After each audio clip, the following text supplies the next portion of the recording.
I was already grown when my puppy arrived, but the day I first saw him, I felt something in my chest that didn't feel like hunger or fear or even joy. It felt like purpose. He was small enough to fit between my front paws, clumsy enough to trip over shadows, and brave enough to bark at the wind when it rattled the gate.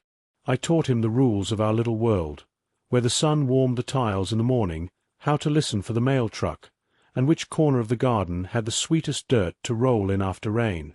We were a pack of two, and the humans were our sky, always above us, always shaping our days with laughter, routine, and that soft language that doesn't need words. Then everything changed in a single week that felt like a lifetime. The house smelled different. The humans moved slower. Their voices lowered. Doors closed gently instead of swinging with the confidence of normal days. My puppy, who used to race me to the water bowl as if it was a championship, began staying closer to the back door, ears tilted toward sounds humans couldn't hear. I followed him everywhere, not because I was worried. Dogs don't like to admit worry, but because I understood that the world can shift without permission. The last day I saw him, the air tasted like dust and summer heat. He walked beside me in the yard, sniffing the rose bushes with exaggerated seriousness, as if he had been appointed the official inspector of flowers. I bumped my shoulder against his to make him play. He bounced once, then twice, then darted behind the shed. I chased him, and when I reached the corner, he was gone. No bark, no yelp, no paw prints I could read in the right direction. It was as if the garden had swallowed him whole. The humans searched. I searched harder. I ran the fence line until my paws were sore, sniffed the street until my head spun, and waited by the gate every evening with a stubborn dignity that only dogs truly understand. Days became months. Months became the kind of time that turns memories into soft outlines. But for me, he never became a memory. He became a missing piece, a shape the world refused to fill. I grew older while waiting. My muzzle grayed. My sprint became a fast walk. The humans tried to soothe me with new toys and longer belly rubs and quiet apologies that even I could understand without knowing their meaning. Sometimes I heard them speak words that sounded like sadness wearing a disguise. Maybe someone found him, maybe he's okay, maybe we'll never know. But hope is a scent too. It lives in the tiny pauses between sentences, in the way someone looks at the door before turning off the lights, in the quiet ritual of checking the yard even when you know nothing will be there.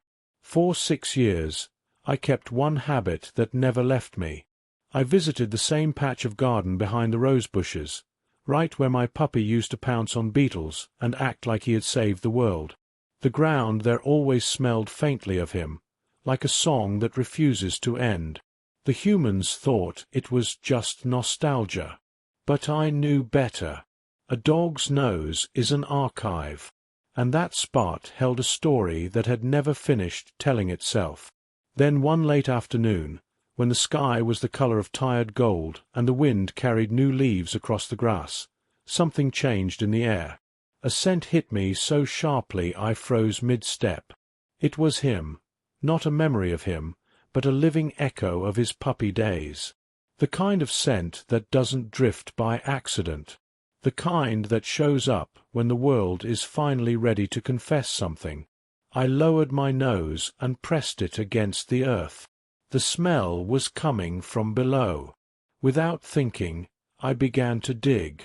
At first it was gentle, a polite scratch.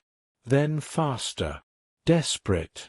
My paws moved like they belonged to a younger dog, like time itself had obeyed my urgency. Dirt flew behind me. The humans shouted my name, running toward the garden with alarm in their voices, but I couldn't stop. The scent grew stronger the deeper I went, and my heart beat with a rhythm I hadn't felt in years. Hope and fear tangled together so tightly I couldn't tell them apart. My claws struck something hard. I paused, panting. A small, weathered metal box. The humans knelt beside me. One of them whispered my puppy's name out loud for the first time in months, and the sound of it made me tremble. They lifted the box with shaking hands, as if it weighed far more than metal and soil. And when they opened it, the garden fell quiet. Inside was a collar, small, faded, and beneath it, wrapped carefully in old cloth, was a folded paper sealed in a plastic pouch. A letter, a truth, a reason. I looked up at my humans, my tail barely moving now, because something in their faces told me this wasn't a happy surprise.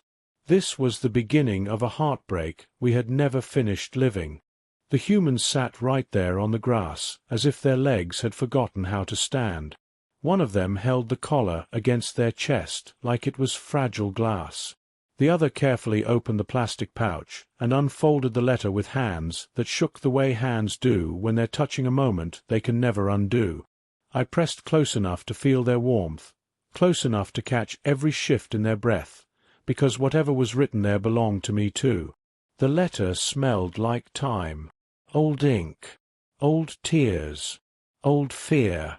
They began to read quietly, but the words were heavy enough that I could hear them even when they tried to soften them.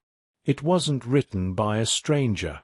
It was written by someone who had lived in our home, someone who had loved us, someone who had been afraid. Years ago, when my puppy disappeared, there had been more happening than my nose had understood at the time.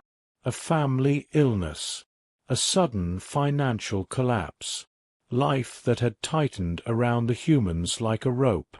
The letter explained that my puppy had gotten sick in a way that required care our family couldn't afford. The writer, someone who loved him enough to panic, had made a decision in the dark of night before anyone could argue or stop them. They had given him to a rescue. Not just any rescue, but one that promised medical help and a safe home. They had believed it was the only way to save him, but the guilt had been too large to carry in daylight. So they buried the collar and the letter in the garden, in the place where he and I used to play, like a confession hidden in the soil. The final lines were the kind humans write when they're begging forgiveness from time itself. I hope he lived. I hope he was loved. I couldn't bear to watch him suffer. I'm sorry. My humans read those words and broke apart in quiet pieces. There was no shouting, no anger that exploded outward, only tears that came from the deepest place grief can live, where love and regret share the same bed. I nosed the collar gently. The scent was faint now, but it was real, and more than that, it answered the question that had haunted our home for 6 long years.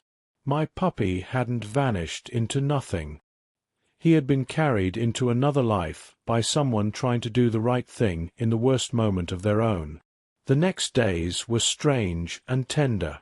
The humans talked softly, made phone calls, searched records, contacted rescues, and said my puppy's name so often that it felt like the house was rebuilding him out of sound. I stayed close, watchful, steady, the way an old dog becomes when the pack is healing. I didn't understand every word, but I understood the direction of hope. And then, one afternoon, the front door opened. A scent drifted in. Older now, worn by years, but unmistakable. He walked in slowly, guided by a volunteer from a rescue organization that had kept better records than anyone expected. He was bigger than I remembered, with a calmness that comes from surviving a hard chapter and landing somewhere safe. His eyes found mine, and for a long second the world held still. I stepped forward. He stepped forward. We sniffed each other like 2 paragraphs of the same story finally meeting again. And then his tail started to wag. Mine followed. Not the wild puppy wag of the past, but something deeper. Something that said, "You were real. I was real. We made it." The humans cried again, but these tears were different. These were the kind that carry light inside them. He had been adopted by a family out of state. He had received the care he needed. He had lived a good life. And now, by a string of unlikely kindness and patience and timing, he had come home, not to erase the years apart, but to give them meaning. That evening we lay in the garden together, two older dogs in the same patch of grass where everything had once broken. The wind moved gently through the rose bushes. The sun lowered slowly, and I understood something that felt as big as the sky. Heartbreak doesn't always mean an ending. Sometimes it's just the painful bridge between what was lost and what can still be found. My puppy rested his head against my shoulder. I closed my eyes, and for the first time in 6 years, the missing piece inside me finally clicked into place. Not because time rewound, but because love, somehow, had led us back to the same soil, and let the truth bloom into a second chance.